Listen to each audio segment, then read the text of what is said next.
Have you ever wondered what history really is? Well, let's dive into that. Imagine a world filled with people, much like today, but they lived long before we did. These people, our ancestors, made homes in different parts of the world. They were like artists, shaping and adapting their surroundings to create a comfortable life. Now, think about how they interacted, maintaining relationships with each other, building communities, and forming the societies we know today.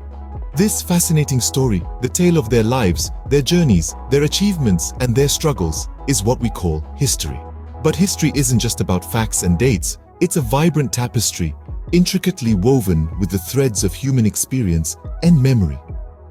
It's an ongoing narrative that connects the past to the present, helping us understand who we are and where we come from. So in essence, history is the tale of our ancestors and their lives. Now that we know what history is, how do we go about studying it? That's a great question. Studying history is like being a detective. We weren't there when these historical events happened, so we need clues to help us understand what life was like back then. These clues come in the form of what we call sources. Imagine you're trying to figure out what your great-great-grandmother's favorite dish was. You weren't there to taste it, right? But maybe your grandmother told you stories about it. Or perhaps you found an old recipe book in the attic. These are your sources. The stories from your grandmother are oral sources, and the recipe book is a written source. In the same way, we study history. We listen to stories passed down from generation to generation. We read old books that were written hundreds or even thousands of years ago. These are known as literary sources. But what if there are no books or stories? That's where archaeological sources come into play. Archaeologists dig up old artifacts like tools, pottery, or even buildings. These items give us a glimpse into the past, showing us how people lived, what they ate, how they dressed, and so much more. For example, let's say we want to know what kind of money was used 1,000 years ago.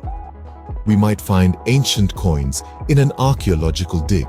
By studying these coins, we can learn about the economy of the time, the rulers, and even the culture.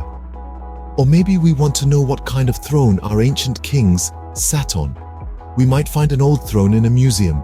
By examining it, we can learn about the king's status, the craftsmanship of the time, and the resources available. So, to study history, we need to dig deep and explore these sources. We need to listen to the stories, read the old books, examine the artifacts. Each source is a piece of the puzzle, helping us understand our past and how it shapes our present. Remember, history is not just about memorizing dates and events, it's about understanding people, their experiences, and their lives. So let's put on our detective hats and start exploring. Let's take the history of Sri Lanka as an example. How can we learn about it? Well, we have some fantastic tools at our disposal. These tools are known as sources, and they come in two main varieties, literary and archaeological. Imagine you're a detective on the trail of a mystery.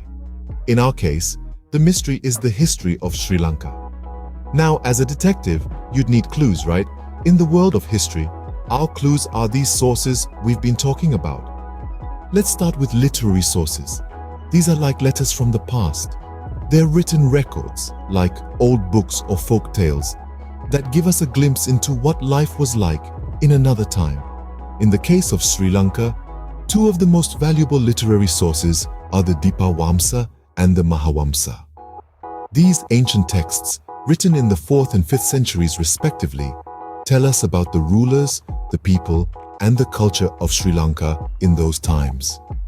It's like reading a diary of someone who lived thousands of years ago. Next up, we have archaeological sources. If literary sources are like letters from the past, then archaeological sources are like the physical objects that those letters were written about. These could be anything from old buildings and their ruins, to human skeletons, to things left behind after being used for food. One prime example from Sri Lanka is the Galvihara in Polonnaruwa. This is a rock temple that was built in the 12th century. By studying this temple, we can learn about the religious practices, artistic styles, and architectural techniques of the time. It's like stepping into a time machine and seeing history come alive. So, whether it's a centuries-old book or a millennia-old temple, these sources help us piece together the puzzle of history.